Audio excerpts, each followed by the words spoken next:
and welcome to the Turriff show. When I say we, I mean me and Brian. Hello, Brian. Hello, Rob. It's excellent to be here, isn't it? Yeah, this is our first time here, so what do you think about it? Well, I'm very impressed, actually. There's a big range of activities and display stalls. Oh, very much so. And animals and birds of all sorts. In fact, we've just come past a whole section called Tiptoe, and that is must be about 20 or 30 different birds, different owls of different types. At least. Including Mr. Jangles, the European eagle owl, right at the end. I have to say I like them the best, but there's some of the other smaller owls, the little owl, I really liked as well. And some of them are really attractive. Yeah. They're not as I used to think when I was young. A big bird was scary. They're not. They're all well behaved, and I'm rather relieved at that. Yeah. Anyway, we're going to be spending a bit of time here at the Turriff show, and as we go through the programme, we'll be coming back here, and in just a few moments we're going to be having Brian's good news. Can you give us any tasters, perhaps, of what's actually up and apart from the PA, of course? Yes. Well, I've got 3 stories prepared so far. One of them involves animals, actually, ponies. They're called therapy ponies, and they visit a care home in Aberdeen, and the inhabitants there are so overjoyed at the attention that they can give. That the animals can give, and that they can give in return to the animals. It's a very uplifting story, and I'm very much looking forward to that one. Well, you never know, we might actually see the therapy ponies stand here at the Turriff show. Now, what about that? It's excellent. We can go and have a little chat to them, but in the meanwhile, we're going to go and have a little look more around. We'll come to a different area on this site, that is the Turriff show. And we've got with me Laura Gray, and Laura is from the Macular Society, and you're based in Aberdeen yourself, are you? I cover the whole of North East Scotland, so Aberdeenshire, Aberdeen, and then all the way down the coast through to Perthshire, so the whole of the North East of Scotland. That's fantastic. Could you tell us what the Macular Society does? Because I understand it's to do with eyesight. Absolutely. Yes, we support people who have macular disease. There are a whole variety of different types of macular disease. Most common is age-related macular degeneration, but there are lots of other forms of the condition. And we also support people with other forms of sight loss too. We provide advice, information, support. We run a whole range of local support groups, including one in Aberdeen, and we also fund research so that we can investigate new treatments and potentially cures for macular disease in the future. And out of interest, have you actually managed to find cures for that? I believe there are developments. There are very exciting developments on the go, particularly around stem cell research, and the potential for these in the not too distant future is enormous. They have to go through full clinical trials, of course, but I think we're certainly very optimistic about not only having more treatments, but potentially having cures as well, which will be fantastic. Okay, and the Macular Society itself has been on the go for how long? We've been on the go for 31 years. We're an organisation based down in Hampshire, but we cover the whole of the United Kingdom, and we have over 420 support groups right across the country, which means that people can come together, meet other people with similar conditions, have some social interaction, but also learn more about their condition, exchange information, hear from speakers, just not feel so isolated and lonely as people sometimes do. And that's a really big thing, I think. So how can people get involved with a support group? So they just need to get in touch with me. I'm Laura Gray, that's Gray spelt with an A. They can phone me on 07948 352 or if anybody likes to use email, I am laura.gray@macularsociety.org. And I'd be delighted to hear from anybody who'd like to find out more. Oh, indeed. anyone wanting to support you in any way? Absolutely. I need volunteers. I need people to help me with the groups. I can have more groups if I've got more people to help. I've got events coming up where it would be lovely to have people come along and give some support. And what's the website? The website, just look up Macular Society. Just Google Macular Society and you will find all the information there. Laura Gray, for the moment, can I thank you very much? Thank you. Right, we're coming along to the Aberdeen District Beekeepers Association, and we've got Malcolm Watson. Hello, Malcolm. Good afternoon, Rob. Well, welcome to the show, and could you tell us a little bit about the Beekeepers Association? Because what you're trying to always do is tell new people about it and about the joys of beekeeping. There's a great need for bees. Well, Aberdeen beekeepers have got a stand here today because there's such a big demand from the public for more and more information about bees. A lot of people have heard that bees are in trouble. They like the idea of either getting their own bees or finding out more about it. So we've got a tent here with information about bees. We've got an observation hive where people can see the bees working behind glass, and we've also got some honey that people can buy. Yeah, it's not just, you can't just pitch up and have bees. So what would you say you need to do first of all before you can actually have bees? Good question.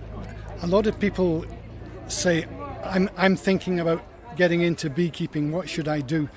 And we always advise people that before you get the bees, you should get some knowledge first. So the thing to do is either to go on a training course, which Aberdeen beekeepers provide one, or to team up with an existing beekeeper and help them. That way you'll know what you're doing, you'll enjoy it more, and it'll be better for the bees as well. Now you do actually run 6-week courses. When do they occur? We do a course each year in the winter. It's from the middle of February to the end of March as an evening class in Aberdeen, and then that's followed up by practical sessions at our apiary. There's more information about that on our club website. Okay, what would you say from going to the courses and then keeping your bees? Some people think it could be a long time. How long would you say before actually keeping bees?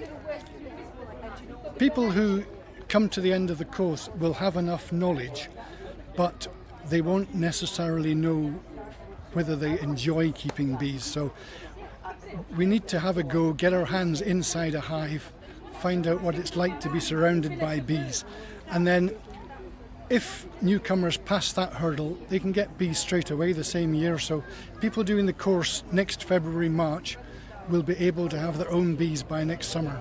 And that's what I think a lot of them would want to do. What would be approximate cost for people if they wanted to set up? It's not cheap, but there again, it's not the most expensive hobby. So to buy bees and the equipment they need for one hive and some protective clothing, you're looking at about £500. And it's a good idea to get new kit, because although second-hand kit may be cheaper, it can sometimes be unsafe in terms of the hygiene for the bees. Well, indeed. And could you, for people so that they can actually get a handle on, there are 4 types of notifiable pests and diseases. There's American foul brood, European foul brood, small hive beetle, and another mite called Tropililaps. So we do have foul brood in this country. It's very important that is recognised and reported if found. The other 2, the small hive beetle and the Tropililaps, are not yet in this country, but we are observant just in case they appear. Definitely. Okay, well, thank you very much, Malcolm. And if people want to get in contact, how can they do that? The best way is through our website, aberdeenbeekeepers.net. Okay, that'll be fine. Thank you very much, Malcolm Watson. Thank you.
Oh, this is tremendous.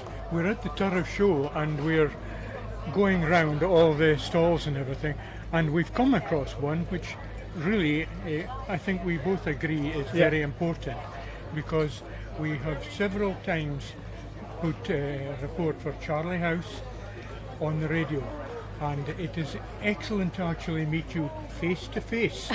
It's an encouragement to us, because each story that we have published is very uplifting. Oh, good. I'm glad you think that. And definitely, because the section of the radio station is called Brian's Good News, and it's only good news. Oh, that goes fantastic! on That's it. all we need. Only Yes, good news. exactly. And when I'm going through the paper and looking for there's the orange Logo. of the Charlie House, and it strikes me straight away. You can't miss us. That's for sure. No, you can't miss it. But it's always worth reading as well. Oh, fantastic! That's Because good. when you're reading a newspaper, most of it bad news, you know? Yeah, absolutely. So you need some good news in there to keep Oh, us all we going. most certainly do.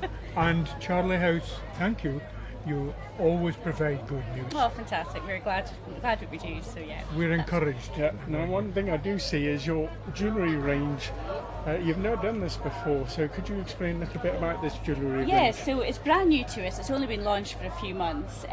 So it's within connection with Ortac up in Orkney and Sinclair's of Inverurie. And Ortac have designed the jewellery for us. So there's 7 pieces of jewellery, all different kinds, sterling silver, and they have the little Charlie dog in the middle of it. So it's very personal to us. So it's great. So we brought it along today to try and sell some pieces.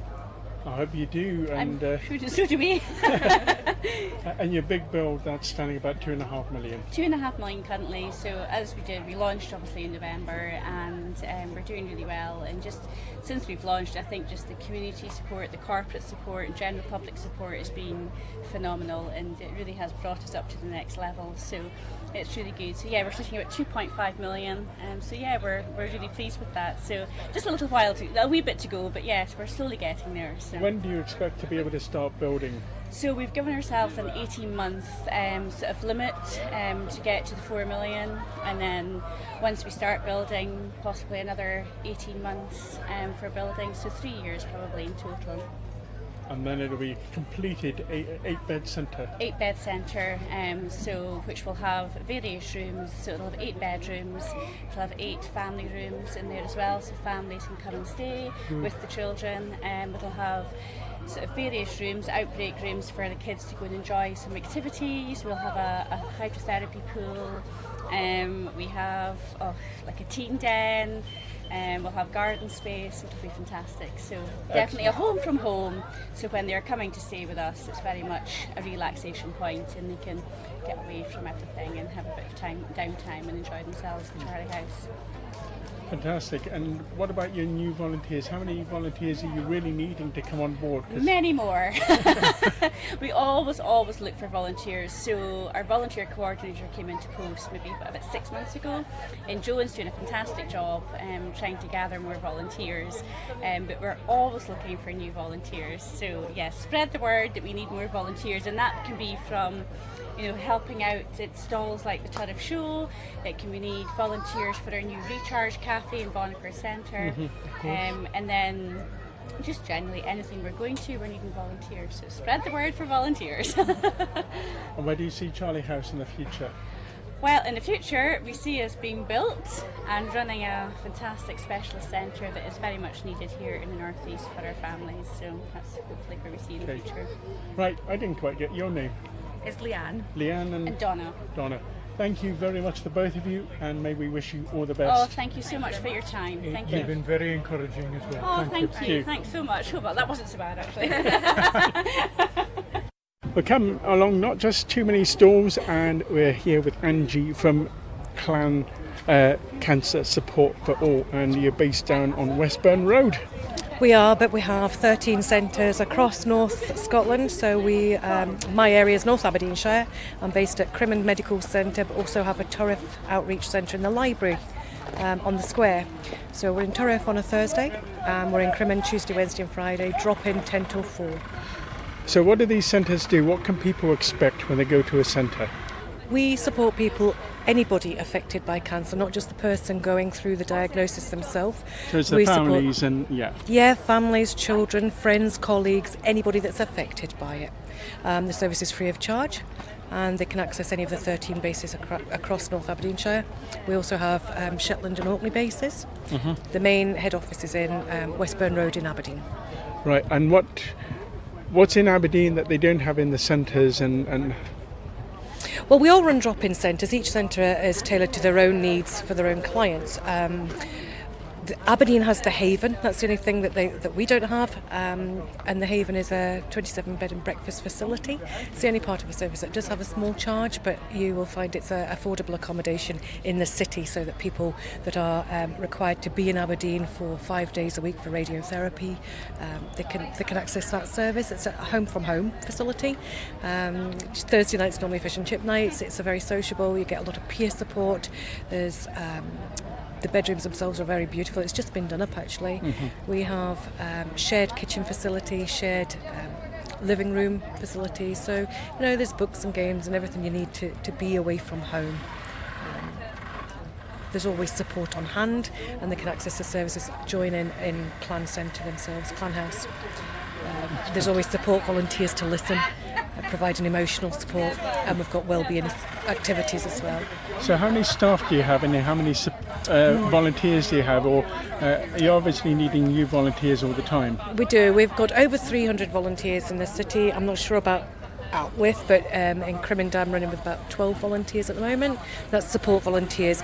We also have event volunteers, which they don't need to be trained in emotional support, but do wonderful work like we're doing today, so providing the raising awareness and trying to fundraise at Turriff Show.